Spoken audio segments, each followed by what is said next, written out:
दिल्ली में केंद्रीय मंत्री शिवराज सिंह चौहान ने कहा, कांग्रेस तो कारगिल विजय दिवस पर भी सवाल उठाती है। 2004 से लेकर 2009 तक जब यूपीए की सरकार थी तो कारगिल विजय दिवस मनाया ही नहीं गया। कांग्रेस के एक सांसद ने कहा था कि हम क्यों मनाएं, वो युद्ध तो एनडीए की सरकार में लड़ा गया। क्या देश जब कोई युद्ध करता है तो किसी सरकार के लिए करता है? क्या इस तरह के प्रश्न खड़े करना देशभक्ति है? ऑपरेशन सिंदूर पर भी सवाल खड़े करने का पाप कांग्रेस कर रही है। ये प्रधानमंत्री का विरोध करते करते देश का विरोध करने लगे। वो पाकिस्तान की भाषा बोलते हैं, लेकिन हम अपने सैनिकों के शौर्य के सामने नतमस्तक हैं। उस शानदार विजय में जो भागीदार थे उन सबको मैं प्रणाम करता हूं। भारत मां का मान बढ़ाया, लेकिन कांग्रेस तो कारगिल विजय दिवस पर भी सवाल उठाती है।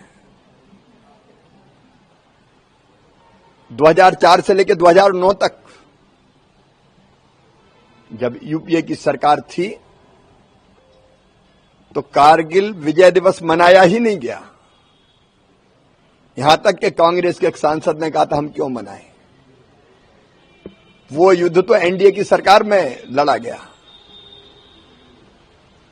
क्या देश जब कोई युद्ध करता है तो किसी सरकार के लिए करता है? क्या इस तरह के प्रश्न खड़े करना देशभक्ति है?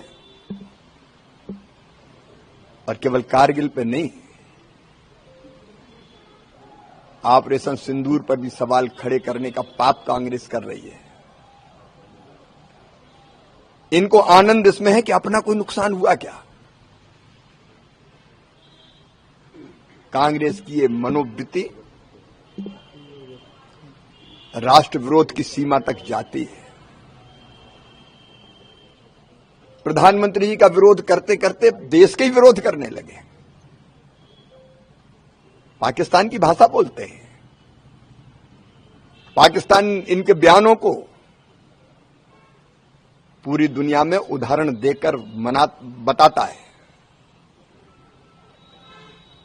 लेकिन हम तो अपने सैनिकों के शौर्य के सामने नतमस्तक है। उनको बारंबार उनका अभिनंदन।